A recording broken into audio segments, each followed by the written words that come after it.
Assalamu alaikum, this is Aqsa and you are listening Aqsa's Life Talk. I hope you all are doing great. By the grace of Allah, अल्हम्दुलिल्लाह मैं बिल्कुल ठीक ठाक हूँ और अल्लाह के फजलो करम से खैरियत से हूँ। हमारी ख़वातीन में ना एक आम गलत फहमी पाई जाती है कि पीरियड्स के दिनों में कोई इबादत नहीं हो सकती, नमाज नहीं पढ़ सकते, कुरान नहीं पढ़ सकते और तस्बीह नहीं पढ़ सकते। मगर इस्लाम में ऐसा हरगिज नहीं है। देखें, सिर्फ दो चीज़ें मना की गई हैं, नमाज पढ़ना और कुरान की तिलावत और रोज़ा रखना। इन इबादतों के अलावा ना आप हर इबादत कर सकती हैं। अब आप सोचेंगी कि इन दिनों में खवातीन फिर कौन सी इबादत कर सकती हैं? तो देखें, खवातीन ना जिक्र अज़कार कर सकती हैं। आप तस्बीह ले लें और अल्लाह की हमद करें। आप ये तस्बीह पढ़ें, सुबहानल्लाहि वल्हम्दुलिल्लाहि वला इलाहा इल्लल्लाहु वल्लाहु अकबर। हदीस पाक में भी आता है ना कि ये कलिमात जुबान पर बहुत आसान है मगर मीज़ान में ये बहुत भारी होंगे, क्योंकि ये कलिमात अल्लाह को बहुत पसंद है। जब हम इन अल्फाज का जिक्र करती हैं ना तो अल्लाह बेशुमार अजर अता करता है। और हदीस में ये भी बताया गया है कि तमाम जिक्र में से सबसे अफजल जिक्र जो है ना वो यही है, सुबहानल्लाहि वल्हम्दुलिल्लाहि वला इलाहा इल्लल्लाहु वल्लाहु अकबर। और आप देखें कि इसका तर्जुमा कितना खूबसूरत है। सुबहानल्लाहि अल्लाह पाक है, वल्हम्दुलिल्लाहि और तमाम तारीफें अल्लाह के लिए हैं, वला इलाहा इल्लल्लाहु और अल्लाह के सिवा कोई मबूद नहीं, कोई इबादत के लायक नहीं, वल्लाहु अकबर और अल्लाह ही सबसे बड़ा है। आप अरबी में पढ़ लें, अरबी में नहीं पढ़ सकती तो सिर्फ तर्जुमा पढ़ लिया करें। अल्लाह पाक है, तमाम तारीफें उसके लिए हैं, अल्लाह के सिवा कोई इबादत के लायक नहीं और अल्लाह ही सबसे बड़ा है। तो इसका तर्जुमा कितना प्यारा है कि अल्लाह पाक है और उसके बाद तमाम तारीफें अल्लाह के लिए हैं और उसके अलावा अल्लाह के सिवा कोई इबादत के लायक नहीं और अल्लाह ही सबसे बड़ा है। और बेशक अल्लाह ही सबसे बड़ा है। अल्लाह के आगे हर चीज, हर बात, हर इंसान, हर ओहदा, हर चीज छोटी है। अगर कोई जात बड़ी है तो सिर्फ और सिर्फ अल्लाह ताला की जात बड़ी है। उसके बाद अपने वालिदैन के लिए एक तस्बीह पढ़ लें, रब्बिरहमहुमा कमा रब्बयानी सगीरा। अरबी में पढ़ लें, बेशक उर्दू में पढ़ लें, ए अल्लाह मेरे वालिदैन पर रहम कर जैसे उन्होंने बचपन में मेरे ऊपर रहम किया। देखें कितनी खूबसूरत दुआ हमें सिखाई गई अपने वालिदैन के लिए। हम ये दुआ पढ़ सकते हैं इन दिनों में। तो कहने का मतलब ये है कि अगर आपने नमाज नहीं पढ़नी ना तो इसका ये मतलब नहीं कि आप देर तक सोई रहें और अपना आधा दिन जाया कर दें। प्लीज आप सुबह जल्दी उठा करें, कम से कम बच्चों से 1 घंटा पहले उठा करें, वजू किया करें, कोई ना कोई तस्बीह पढ़ लिया करें, जो आपको बताई हैं उनमें से पढ़ लिया करें, जो आपको पसंद हो, जो आपको आती हो, जो आपको अच्छी लगे वो पढ़ लिया करें। एक तस्बीह ला हौला वला कुव्वता इल्ला बिल्लाहिल अलिय्यिल अज़ीम, इसकी पढ़ लिया करें और इसको पढ़ने के लिए नियत ये रखा करें कि अल्लाह ताला मेरे शोहर की जिंदगी और उनके रिस्क में बरकत दे। हो सके तो एक तस्बीह अस्तगफिरुल्लाह अस्तगफिरुल्लाह अस्तगफिरुल्लाह की पढ़ लिया करें और ये पढ़ते हुए नियत ये रखा करें कि अल्लाह ताला मेरे तमाम पिछले गुनाहों को माफ कर दे। और देखें, ये सब पढ़ते हुए ना सिर्फ आधा घंटा लगता है, 30 मिनट। मैं खुद डेली ये सब पढ़ती हूँ और सिर्फ 30 मिनट लगते हैं। तो जब आप सुबह उठेंगी 30 मिनट अल्लाह ताला का जिक्र करेंगी, अल्लाह ताला से रज के दुआ मांगे। दुआ तो हम मांग सकते हैं, जिक्र करने के बाद अल्लाह ताला से रज के दुआ मांगे, जो दिल में आए अल्लाह ताला से मांगे। अल्लाह ताला से आप अपनी सेहत मांगे, रिस्क मांगे,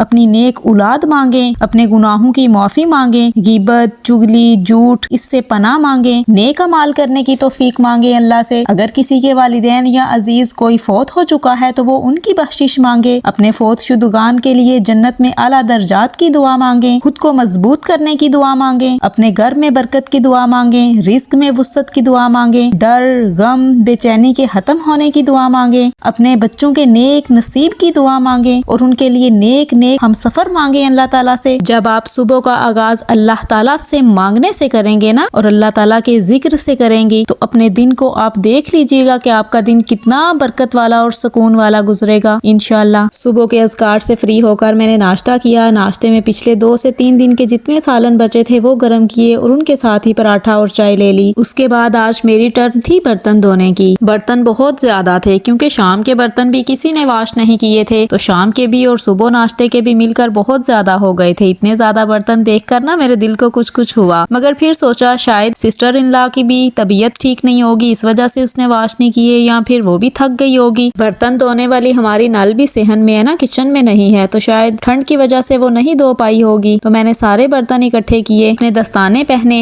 और अल्लाह से दुआ की, ए अल्लाह फरिश्तों को मदद के लिए भेज दे ताकि काम मेरा आसान और जल्दी हो जाए। बर्तन धोने के लिए ना मैंने एक देगची में पानी गर्म कर लिया था। चूंकि बर्तन ज्यादा थे तो एक देगची मैंने उतार दी और फिर दूसरी देगची में भी कुछ पानी डाल के रख दिया था, क्योंकि मुझे लग रहा था दोबारा भी जरूरत पड़ेगी। खैर, जो पहले पानी गर्म किया था उसे लिया और बर्तन धोने बैठ गई। سب سے پہلے چھوٹے برتن، ٹشیز، گلاس اور پلیٹس وغیرہ الگ کیے اور بڑے برتن، دیگچیاں، بالٹیاں وغیرہ الگ کر کے رکھ دیں۔ جس دیگچی میں پانی گرم کیا ہوا تھا نا، اس میں تھوڑے تھوڑے چھوٹے برتن ڈالتی گئی، پھر ان کو نکال کے ہلکا سا اسپنج پھیرتی گئی۔ گرم پانی سے نا برتن جلدی صاف ہو جاتے ہیں، اور گرم پانی سے نا جسم کو سردی بھی محسوس نہیں ہوتی۔ گرم پانی میں جب ہم برتنوں کو ڈالتے ہیں تو برتنوں میں جمی چکنائی اور گھی وغیرہ جو ہے وہ جلدی سے اتر جاتا ہے اور نرم پڑ جاتی ہیں چیزیں، اور کم محنت سے برتن جلدی صاف ہو جاتے ہیں۔ پہلے تمام چھوٹے چھوٹے برتن واش کر کے نکال دیے، اس کے بعد جو پانی دوبارہ گرم کرنے کے لیے رکھا ہوا تھا وہ لیا، اور اس سے تمام بڑے برتنوں کو صاف کیا اور انہیں دھو کر دھوپ میں رکھ دیا۔ میری نا مدر ان لا کا کہنا ہے کہ برتن دھونے کے بعد تھوڑی دیر دھوپ میں رکھ دیا کریں تاکہ ان کے جراثیم ختم ہو جائیں۔ تو ہم تھوڑی دیر نا برتن دھوپ میں رکھتے ہیں تاکہ وہ خشک بھی ہو جائیں اور ان کے جراثیم بھی ختم ہو جائیں، اور اس کے بعد پھر باہر سے اٹھا کے انہیں کچن میں جا کے سیٹ کر دیتی ہوں۔ ویسے تو سردی کے موسم میں نا برتن میں بعد میں واش کرتی ہوں اور پہلے صفائی کرتی ہوں، مگر طبیعت تھوڑی خراب ہونا تو برتنوں کا کام پہلے کر دیتی ہوں، یہ سوچ کے کہ یہ کام تو بہت ضروری ہے، برتن تو دھونے ہی ہیں، دھوئے بغیر تو گزارا نہیں ہوتا، کیونکہ دوپہر کو دوبارہ استعمال کرنے ہوتے ہیں، اور صفائی کا کام پھر بعد میں کرتی ہوں، کیونکہ صفائی ایسی چیز ہے اگر طبیعت خراب ہو ایک دن نہ بھی ہو تو کوئی فرق نہیں پڑتا۔ مگر میں نے برتنوں سے فارغ ہو کر چیزیں سمیٹی اور جھاڑو لگایا، تو آج تھوڑی طبیعت ناساز تھی، اس وجہ سے صرف چیزیں سمیٹی اور جھاڑو لگا کر نا کوڑا اٹھا دیا۔ آج میں نے پوچھا نہیں لگایا، کوئی واش روم کو ڈیٹیل سے صاف نہیں کیا تھا۔ دیکھیں جس دن طبیعت تھوڑی صحیح نہ ہو نا، جسم کا بھی حق بنتا ہے کہ اسے بھی تھوڑی ریسٹ دی جائے اور صرف ضروری کام کیے جائیں۔ ضروری کام کرنے کے بعد میں نے تو دھوپ میں اپنا بستر لگایا اور سو گئی۔ آخر میں اللہ سے دعا ہے اللہ تعالیٰ آپ سب کے لیے آسانیاں پیدا کرے، اگر کوئی بیمار ہے تو انہیں کامل شفا